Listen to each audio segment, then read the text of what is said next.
Donc voilà, j'ai le plaisir d'accueillir deux intervenants, donc Jean-Noël Guerre, donc, qui est directeur de l'ADEME Bretagne, et Bernard Multon, qui est ambassadeur du scénario Négawatt. Donc, je vais partager mon écran. Voilà, j'espère que tout le monde le voit bien. Donc, un peu les règles classiques hein, pour les visios. Donc, je vous invite à couper vos micros. Vous pouvez poser vos questions dans l'espace de conversation. Donc, vous avez normalement un petit picto conversation. Donc, voilà, n'hésitez pas à poser vos questions au fur et à mesure. Donc, ce qu'on propose, c'est plutôt de laisser les intervenants faire leur présentation et il y aura un petit temps de questions-réponses à la fin. Voilà, donc vous pouvez, mais par contre, vous pouvez les mettre au fur et à mesure et on les reprendra en fait à la fin des présentations. Donc c'est vrai qu'on a mis aussi la possibilité de lever la main, mais voilà, on se dit aussi que c'est peut-être préférable d'attendre la fin de la présentation pour les échanges. Donc, comme je vous l'ai dit, voilà, on va commencer par le scénario de l'ADEME. Ensuite, moi, je ferai une courte présentation, mais vraiment très courte, sur le scénario RTE, puisque malheureusement, donc voilà, RTE n'était pas en capacité d'assurer cette présentation. Donc là, moi, je vais l'aborder vraiment très rapidement. Et ensuite, nous aurons la présentation du scénario Négawatt et un dernier temps d'échange, en fait, voilà, sur les trois scénarios. Mais vous voyez que le timing est très serré. Donc, je sais que c'était un peu un défi là pour nos intervenants de présenter ces travaux en 20 minutes. Donc, vraiment, je les remercie par avance parce que c'est quand même des travaux très, voilà, très costauds, approfondis. Donc, c'est un peu un challenge de le faire de manière si ramassée. Donc là, en fait, c'est comme si on vous proposait voilà, la quatrième de couverture d'un livre. En fait, l'idée, c'est vraiment de vous donner envie d'aller découvrir ces travaux. Parce que voilà, il y a aussi des supports de synthèse qui sont très bien faits, donc très accessibles. Donc là, c'est l'idée de vous donner envie, de vous donner les grandes lignes, mais on ne va pas pouvoir bien sûr rentrer dans le détail dans ce temps si court. Donc là, ce que je voulais juste faire, mais vraiment en quelques minutes, c'est un peu de dresser le contexte en fait hein, sur le sujet de l'énergie aujourd'hui, qui est quand même très très dense. Et puis pourquoi on fait tout ça en fait, ces scénarios, c'est pour atteindre la neutralité carbone en 2050. Donc ça, c'est la stratégie nationale bas carbone. Donc là, je pense que la plupart d'entre vous connaissent bien cette représentation en fait hein, de ce qu'est finalement l'empreinte carbone. Donc là, c'est pour, enfin voilà, en moyenne, un Français. Et donc vous avez, donc pour un Français, c'est 10,8 tonnes de CO2 équivalent CO2 par an. Et donc avec les différents par secteur, on va dire, donc mobilité, logement, biens et services, alimentation et services et investissements publics. Et donc le but sur la neutralité carbone, vous voyez que notre courbe s'est beaucoup raccourcie, c'est d'atteindre donc les 2 tonnes équivalent CO2 qui nous permettraient d'avoir cette fameuse neutralité carbone en 2050. Et donc, ce qui n'est pas du tout rassurant, c'est bien sûr ce que je vous ai mis parce qu'on a du mal à se représenter, mais qu'est-ce que c'est? Et ben donc, ces 2 tonnes équivalent CO2, en fait, c'est quasiment un aller-retour en avion Paris-New York. Donc, avec la motorisation actuelle. Hein, voilà, donc c'est vrai que donc l'effort à fournir est vraiment colossal. Et donc pour l'alimentation, par exemple, si on veut rentrer donc, dans cette case de 0,6 tonnes équivalent CO2, c'est un régime 100% végétarien. Donc après, évidemment, on peut faire bouger les lignes et voilà, se dire on va faire plus d'efforts sur la mobilité ou sur le bâtiment. Voilà. Donc ça, c'est pour nous donner un peu l'objectif. Et ensuite, là, j'ai repris un peu des articles de presse du moment. Donc, tout est d'actualité, hein, voilà, ces derniers jours. Et on voit bien que l'énergie est vraiment au cœur de nos vies, au cœur du débat.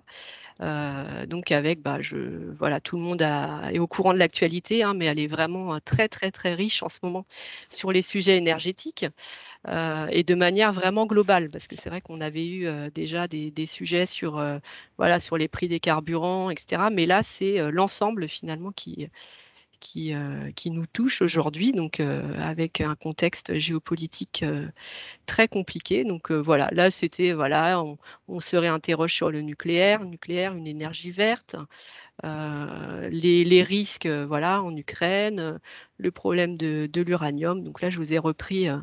Bon, je m'attarde pas parce qu'on n'a pas trop le temps, mais c'est vrai que ça foisonne dans l'actualité. Bien sûr, gaz et pétrole russe, que fait-on? Euh, et puis bah, la question, toutes les problématiques autour des énergies renouvelables. Donc là, c'est un peu pour inviter nos intervenants à rebondir, s'ils le peuvent, s'ils en ont le temps, sur l'actualité, parce que finalement, ces scénarios ont été réalisés en fait avant que, enfin, c'était déjà évidemment problématique, mais là, il y a un contexte qui est encore plus problématique sur le sujet. Donc, bah, comment ça résonne en fait avec les scénarios proposés. Et l'autre question, c'est aussi comment ça se décline localement. Parce que finalement, voilà, ces travaux, comment ils atterrissent sur le territoire. Et par exemple, bah, voilà, pour les participants du jour, certains voilà, sont en charge de décision, par exemple à l'échelle de collectivités. Et finalement, comment on peut décliner ces scénarios au niveau local. Donc, je m'attarde pas davantage. Je vais laisser la parole donc à Jean-Noël Guerre. Donc, Nathalie, oui. est-ce que tu me laisses 30 secondes pour faire Oui, un bah oui, bien pub? sûr, Olivier, ouais, pardon. Alors, Bien sûr, je- notre je- président de en, l'ALEC. en 30 secondes, je vous fais un spot de pub. Ce soir, Jean Jouzel au Champ Libre pour en savoir plus sur les questions climatiques, à l'invitation de jeunes étudiants dans le cadre de la semaine Nos Futurs. Alors, c'est Nos NOS. Donc, vous n'hésitez pas à y aller. Je crois que c'est 20h30, mais comme je n'ai pas révisé, je ne suis pas sûr. Je suis sûr que certains d'entre vous sont inscrits demain à la conférence locale du climat de Rennes Métropole. Donc, vous aurez l'occasion de découvrir comment on essaye d'appliquer des scénarios de transition énergétique sur un territoire qui est celui de la métropole.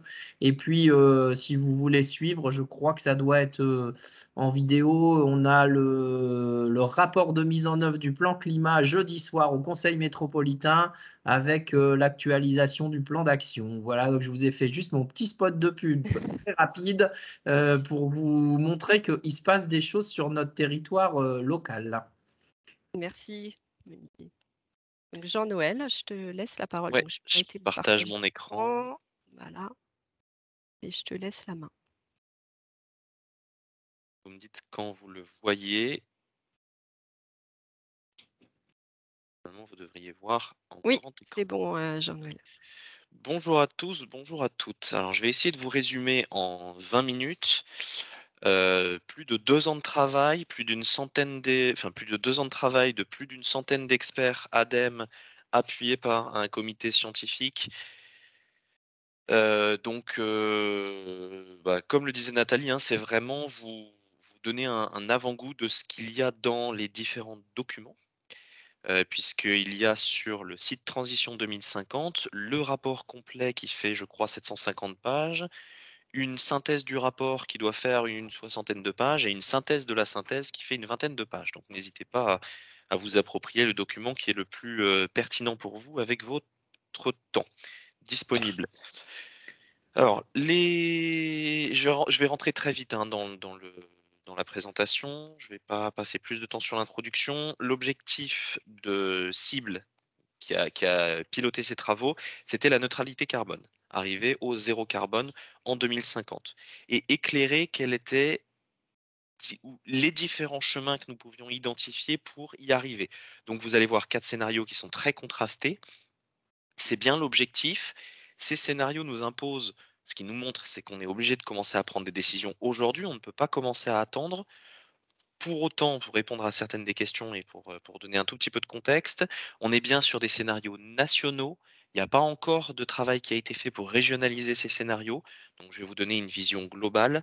Et puis, je vais rajouter un chiffre au chiffre que Nathalie nous a présenté hein, sur la production de CO2 de chacun d'entre nous. Il faut avoir en tête qu'aujourd'hui, les émissions totales en France sont de l'ordre de 430 millions de tonnes de CO2 par an en 2019 et les puits français sont de l'ordre de 30 millions de tonnes de CO2 par an. C'est des puits naturels, sols et forêts. Donc ce qu'il faut vraiment avoir en tête, c'est que sur ces scénarios, vous allez voir des premiers scénarios qui tendent à réduire la production de CO2 et les 2 derniers scénarios qui sont plutôt sur l'augmentation des puits et sur des solutions technologiques. Alors une slide simplement pour vous montrer la méthode de travail. Je ne vais pas rentrer dedans, mais on est bien allé creuser une immense diversité de sujets et de thématiques, que ça soit la question de modélisation sectorielle autour de l'industrie, la forêt, l'agriculture, le résidentiel, que ça soit sur des outils intégrateurs pour faire bah, de l'analyse et des allers-retours entre les modélisations sectorielles et l'analyse multicritère. Et vous voyez qu'on a travaillé aussi sur la biomasse, la qualité de l'air. Enfin, globalement, c'est vraiment des outils extrêmement larges, l'usage des sols, etc. Des systèmes qui sont très interconnectés, la bioéconomie, l'alimentation, l'agriculture, forêt, sol, la question de l'aménagement du territoire, des bâtiments, de la mobilité, la question de l'industrie, des matériaux, de l'économie circulaire ou les systèmes énergétiques décarbonés qui sont un certain nombre de systèmes sur lesquels on a fait des itérations successives pour arriver à un bouclage. Je rentre pas dans le détail, hein, pour ceux qui sont, passionnés de modélisation, il y a beaucoup d'éléments dans les rapports. Tout ça pour arriver à 4 scénarios. 2 scénarios, comme je disais, qui font appel plus à la sobriété et 2 scénarios qui font plus appel à la technologie. La différence entre le scénario 1 et le scénario 2, c'est que le scénario 1 est vraiment orienté vers une frugalité qui est contrainte, vers une baisse forte de la consommation individuelle, là où le scénario 2 est plutôt sur de la gouvernance locale et du partage local de la consommation locale.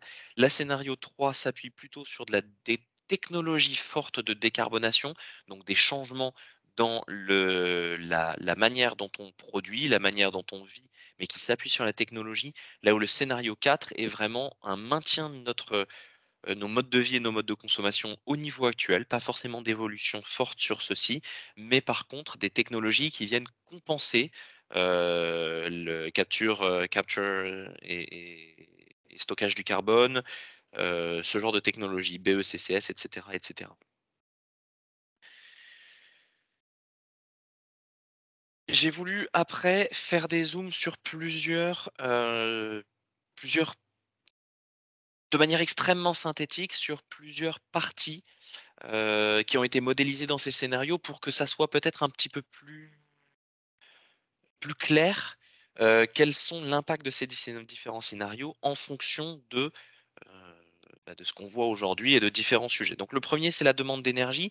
Ce que vous voyez assez fortement, hein, vous avez d'un côté la demande, finale par vecteur et de l'autre côté la demande d'électricité et vous voyez instantanément la baisse entre l'année 2015 et les scénarios les scénarios qui sont très orientés vers une baisse de la consommation et les scénarios qui sont orientés vers de la compensation.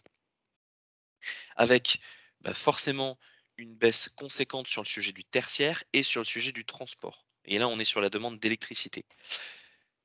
Inversement, on voit sur les demandes finales énergétiques par vecteur la part conséquente, quel que soit le scénario, mais d'autant plus sur un scénario qui serait un scénario on maintient notre consommation et on compense, la part importante de l'électricité et finalement la baisse plus faible, la part qui reste relativement, pardon, excusez-moi, la part qui reste relativement similaire des ENR thermiques et une augmentation sur la partie réseau de gaz ici pour le scénario 4 alors même que le scénario 1 heu, donne une part relativement plus minoritaire au gaz.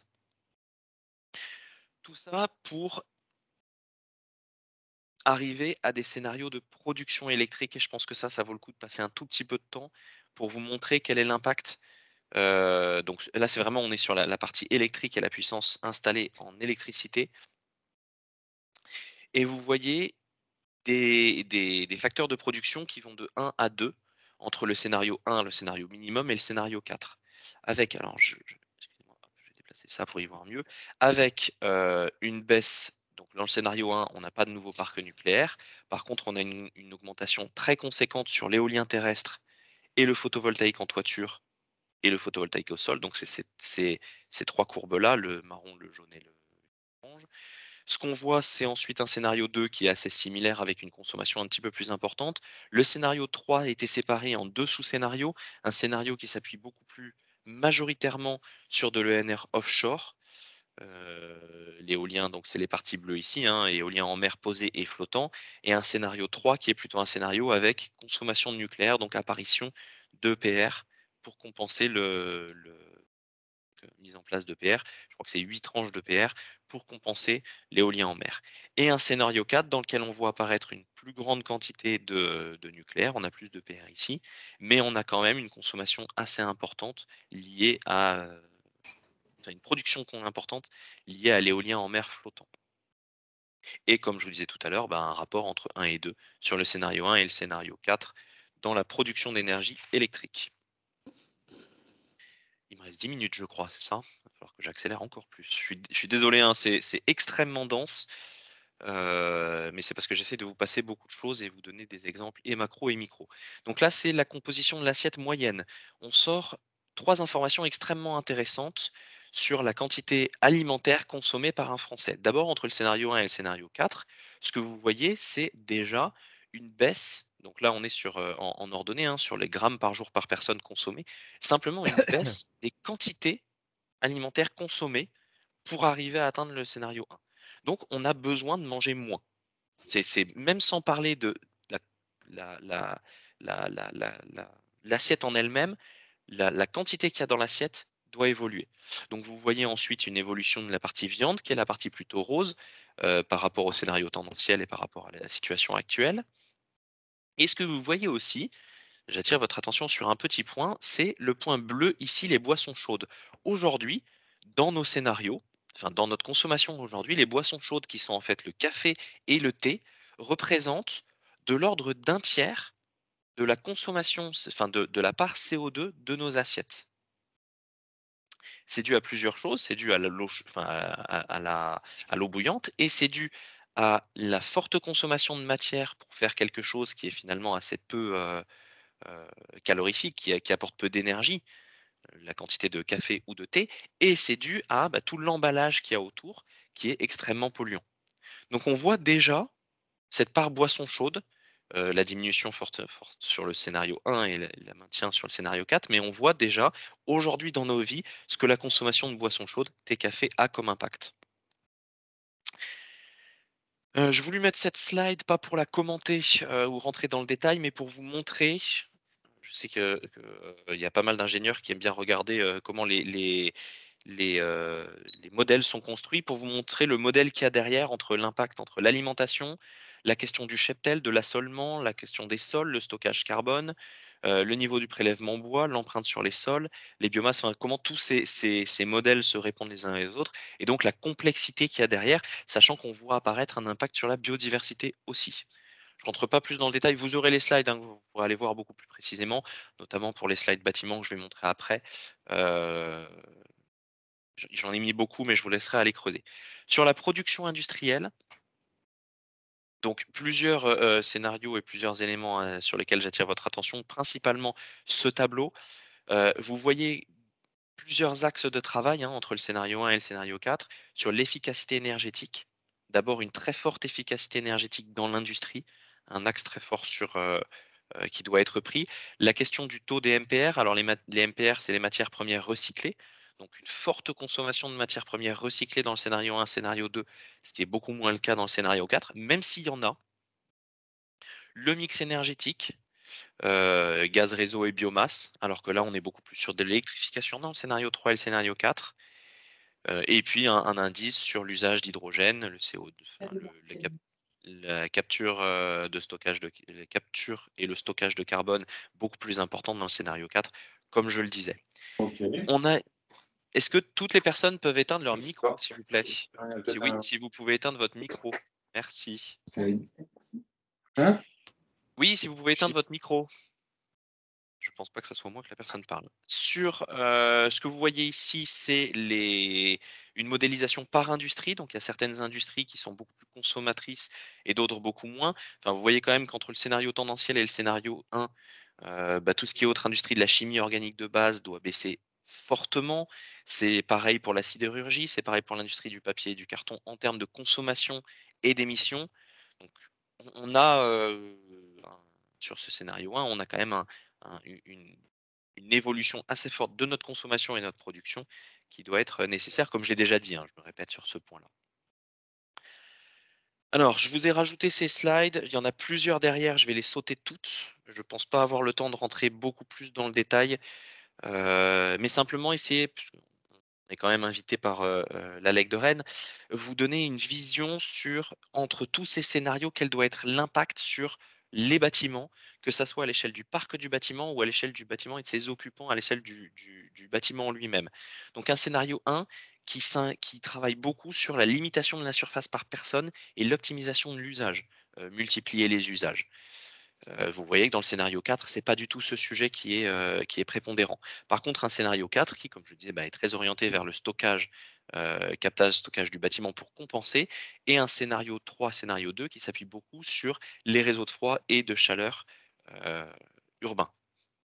Donc en fait, des scénarios qui sont très différents dans leur construction, avec déjà des orientations qui sont très fortes. Quand on limite la surface par personne, c'est déjà un message extrêmement puissant à faire passer. Au niveau du bâtiment, utiliser moins d'équipements, mieux dimensionner les équipements et moins utiliser les équipements. Donc c'est vraiment moins utiliser, moins consommer, ce qui est totalement absent des scénarios 3 et du scénario 4. Sur la question de l'efficacité, baisser le besoin thermique du bâtiment, là on retrouve la question de la rénovation thermique du bâtiment, très forte dans le scénario 1, scénario 2 et beaucoup moins dans le scénario 4, et améliorer le rendement des équipements. On voit une modification du vecteur énergétique ici, c'est pas le cas dans le scénario 4. Donc on voit un certain nombre de choses d'orientation générale, parce que le message global, c'est quand même ça. On voit énormément d'orientation globale qui nous montre un chemin pour pour atteindre évidemment la neutralité carbone, mais qui s'appuie beaucoup sur notre implication en tant que citoyen et les évolutions de nos modes de vie et de nos modes de consommation. Ça implique beaucoup enfin, ça implique une rupture extrêmement conséquente, hein. Vous voyez que ça soit sur le bâtiment, que ça soit sur l'industrie, que ça soit sur nos alors je vous passe ces slides, mais je vais pas rentrer dans le détail, comme ça vous les aurez, vous pourrez les creuser sur les modes constructifs et cetera. Donc une baisse forte de nos consommations. Inversement, sur les scénarios 3 et 4, quelque chose qui est beaucoup plus orienté vers de la technologie. Donc je reviendrai sur ce que je dis là, hein. La question des parcs bâtis, entre un scénario 1 qui est, beaucoup moins enfin qui s'appuie beaucoup moins sur des logements, neufs construits entre 2015 et 2050, on a beaucoup moins de logements neufs. Par contre, on a beaucoup plus de rénovations. Les logements existants en 2015 qui sont rénovés niveau BBC, en une fois ou par étapes, qui sont l'immense majorité, ces 2 parties-là. Et cette partie-là qui sont les logements non BBC, qui étaient existants.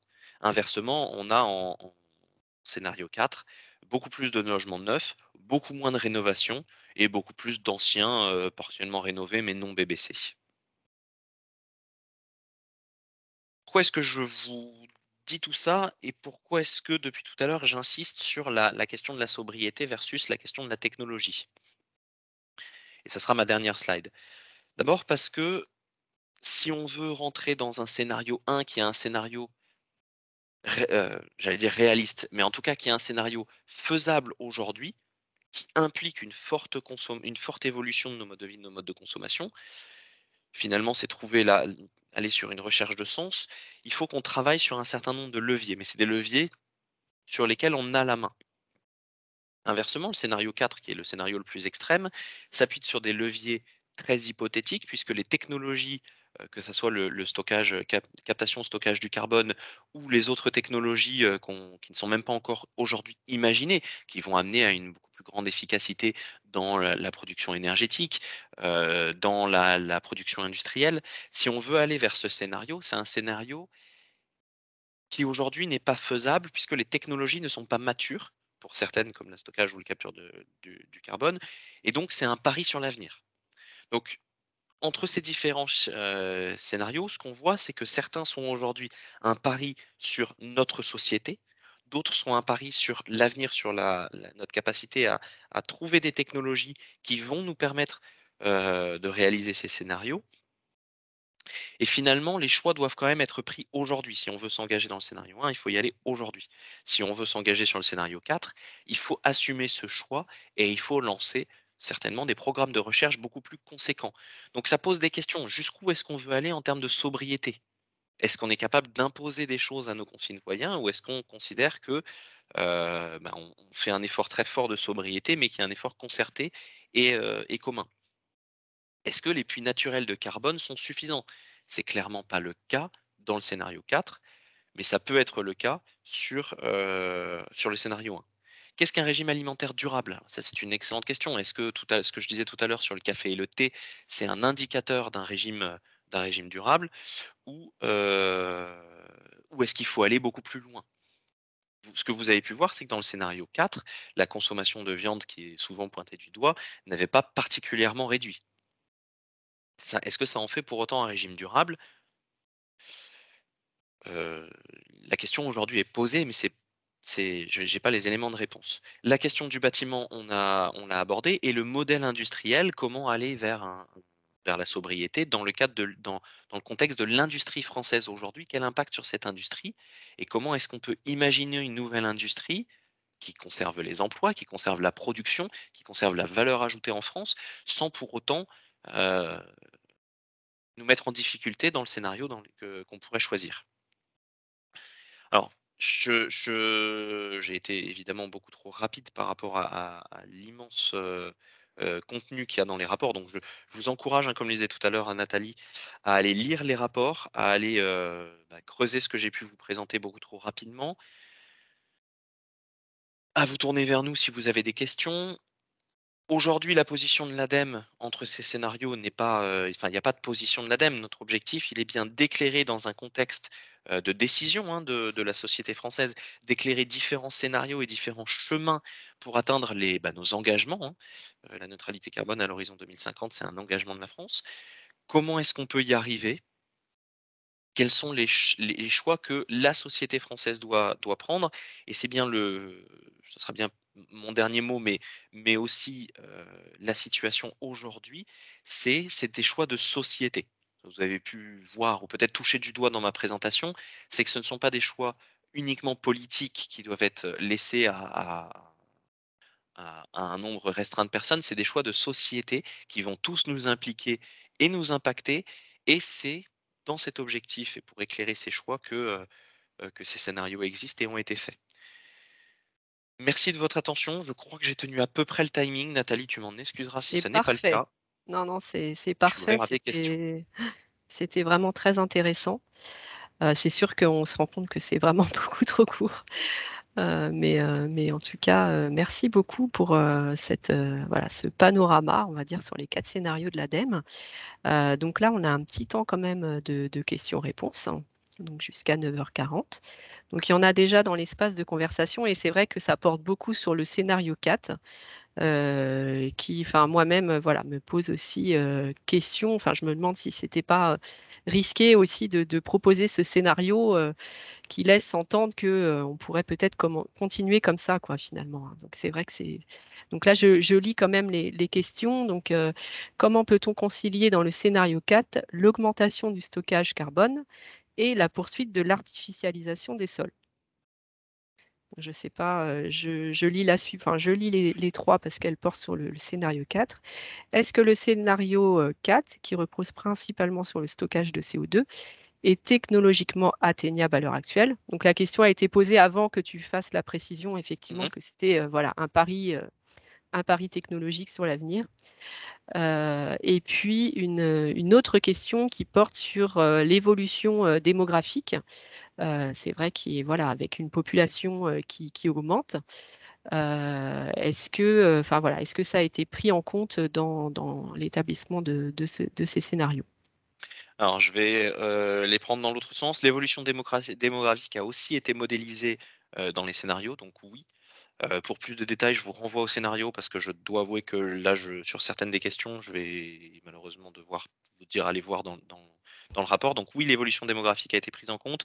Donc oui, c'est bien un pari sur l'avenir, je l'ai dit. Et sur la Mmh. première question, l'artificialisation des sols, Heu, à mon sens, je suis pas certain de voir le lien direct puisque le stockage du carbone se fait forcément dans des sous-sols assez profonds et l'artificialisation en surface des sols n'empêche pas son usage en profondeur pour du stockage de carbone. Enfin, ça serait ma première réponse, mais je suis pas suffisamment expert, donc je me trompe peut-être. En tout cas, je suis pas certain de voir le lien entre les 2. Il y en a forcément un sur le stockage, des sols, par le milieu naturel, enfin, le stockage que ça soit, par les sols en agriculture ou par les sols, en forêt, ou autre milieu naturel. Mais le scénario 4 s'oriente vraiment sur du stockage qui est plutôt du stockage massif et du stockage en sous-sol en profondeur et pas sur il s'appuie beaucoup moins sur les capacités de stockage de CO2 du sol. Ce que je disais tout à l'heure, aujourd'hui, Heu, aujourd'hui en France, alors je retrouve le chiffre, c'est, 30 millions de tonnes de CO2, alors qu'on produit 436 millions de tonnes de CO2 par an. Donc dans le scénario 4, on maintient notre niveau de production à peu près à ce niveau-là. Par contre, on augmente notre niveau de stockage de, 400 millions de tonnes. Donc c'est clairement pas du stockage en surface. Olivier a levé la main. Oui, Oui, je suis alors, désolé, moi je vois pas les questions et qui lèvent la main, hein. Ah Je oui, bah, partage la je présentation et le récit des distribue, scénarios, la donc je parole. distribue la parole, ouais. c'est moi qui avais posé la question démographique et est-ce que les hypothèses sont les mêmes dans tous les scénarios ou est-ce qu'il y a des hypothèses différentes scénario par scénario? Parce Je que sais pas répondre. au-delà du fait que ça, bah, forcément, il faut le prendre en compte, la question c'est est-ce qu'on fait des hypothèses qui modifient la démographie selon les scénarios ou est-ce qu'on dit de toute façon c'est indépendant des scénarios? Vous savez J'avoue que je sais répondre ou pas pas? répondre, non. Je sais pas. Ok. Et après, la démographie, c'est bien de la regarder à l'échelle nationale, voire internationale, mais il faut avoir une capacité à la décliner localement. Parce que c'est Ah, pas, les dynamiques sont pas les mêmes partout, et donc les problématiques et les capacités à faire sont pas les mêmes partout. tout à fait, ce que je disais tout à l'heure, le travail, il a été fait à l'échelle nationale avec une vision macro, et on n'a pas fait de déclinaison territoriale. Et il s'est d'ailleurs concentré, pour, rebondir sur ce que tu dis, sur les frontières de la France, tout ce qui est extra-frontières, a été modélisé beaucoup plus simplement. Donc l'impact de notre consommation sur la production de CO2, dans d'autres pays, a été modélisé beaucoup plus simplement que l'impact sur la production de CO2 et la production, industrielle dans notre pays. Est-ce qu'il y a d'autres D'accord. questions? Eh ben, en fait, il y avait une autre question, mais donc on y a déjà répondu, hein. C'était sur OK. la déclinaison en fait dans les territoires de ces travaux et comment les territoires peuvent-ils s'approprier ces travaux. Mais donc tu as répondu également, hein. Donc pour l'instant, c'est vraiment une échelle voilà nationale. Et est-ce que il est prévu, Jean-Noël, des travaux pour essayer de territorialiser, Oui. de décliner? D'accord. Oui, c'est un travail qui est en cours. Après, je sais pas exactement jusqu'où ça ira. Je suis pas certain qu'on puisse reproduire, l'ampleur de ces scénarios sur chaque région, par exemple, et à l'échelle encore plus micro, je sais pas. Donc il y a un travail en cours actuellement, aussi pour définir les objectifs de ce travail, mais ça va prendre un peu de temps avant qu'on arrive à produire quelque chose. Et est-ce que vous avez prévu de croiser avec les trajectoires des plans climat de chaque territoire pour voir ce que ça dessine comme scénario, ce que les collectivités ont choisi pour l'instant dans leur trajectoire de plan climat? Non, parce on est vraiment sur un travail de scénarisation, de modélisation et de scénarisation et pas de voir comment est-ce que ce scénario aujourd'hui est appliqué. Nous, notre objectif, c'est d'éclairer plusieurs chemins pour aller vers l'avenir et pas d'aller sur le terrain pour dire bah, il y a ça, ça, ça qui se fait sur le terrain et donc c'est ce scénario qui de facto est en train d'émerger. Ça pour nous, c'est le débat de société qu'on rend à la société. En tout cas, c'est pas dans le cadre de ce travail. D'accord, donc il y avait une autre question dans le chat donc sur la prise en compte des importations en fait dans la comptabilité, mais effectivement, enfin je pense que tu as répondu également que ça ne prend pas en compte en fait notre empreinte carbone hors territoire. C'est ça? Alors, je J'ai crois pas bien qu'on compris. on prend quand même en compte l'impact carbone des importations, mais sans la modéliser et sans modéliser son évolution aussi précisément, qu'on a modélisé celle celle dans la France. Donc je dois avouer que je ne sais pas exactement ce que ça veut dire et comment est-ce que ce travail de prise en compte des importations se fait. Notamment, enfin, tout travail, de cette ampleur serait complètement incomplet si on ne prenait pas en compte les importations de matières fossiles. Mais j'avoue que je ne sais pas exactement comment elle est prise en compte. Je ne sais pas si c'est un scope 1, scope 2, un scope 3. Enfin, je ne sais pas exactement ces importations, comment elles sont mesurées. Je pense par contre pouvoir dire qu'elles ne sont l'évolution de la quantité de carbone des importations n'est pas, modélisée. Donc on prend une quantité carbone du pétrole, de toute matière rentrante, mais que ça soit les matières premières ou que ça soit des matières transformées et je suis pas certain qu'on modélise l'évolution de le du quantité de carbone qu'il y a dans un téléphone portable importé, par exemple. Merci. Donc, alors, et allez, une dernière question, après on passe à la suite. Donc, est-ce que les différents scénarios intègrent la prise en compte de la disponibilité des ressources? Donc certaines posent question à court ou moyen terme, donc exemple cuivre, cobalt, et qui sont essentielles par exemple pour les ENR. La question des Hem ressources. Je ne je pense que non. Je ne sais pas répondre exactement, je pense que non. En fait, oui et non. Oui, sur le territoire français, c'est-à-dire, en fait, les ressources françaises, que ça soit en termes de biodiversité, que ça soit en termes de capacité des sols à produire, que ça soit en termes de capacité française à produire de la matière première, heu et c'est ce que je disais tout à l'heure sur la matière première recyclée, la question de l'importation de, de de pétrole qui permet de faire du plastique, en ayant une plus forte, réutilisation du plastique et donc une moindre importation. Ça, c'est des choses qui ont été modélisées. Par contre, je ne suis pas certain que ce modèle ait été couplé à un modèle de disponibilité à l'échelle mondiale de certaines ressources qui ont été citées, mais cobalt, cuivre ou autres. Je pense pas que ça a été que ça a été un sujet. D'accord, merci. Mais je Donc, vous renvoie vers le rapport pour plus de détails sur oui, toutes ces voilà, questions il y a hyper vraiment, précises, hyper pointues, qui sont des très bonnes questions, mais sur lesquelles j'ai pas tous les éléments là. en tout cas, merci beaucoup, hein, Jean-Noël, parce que voilà, ça, c'était vraiment dans le format imparti et je pense que ça a quand même donné voilà, une idée un peu du travail produit et surtout l'envie d'aller en découvrir davantage.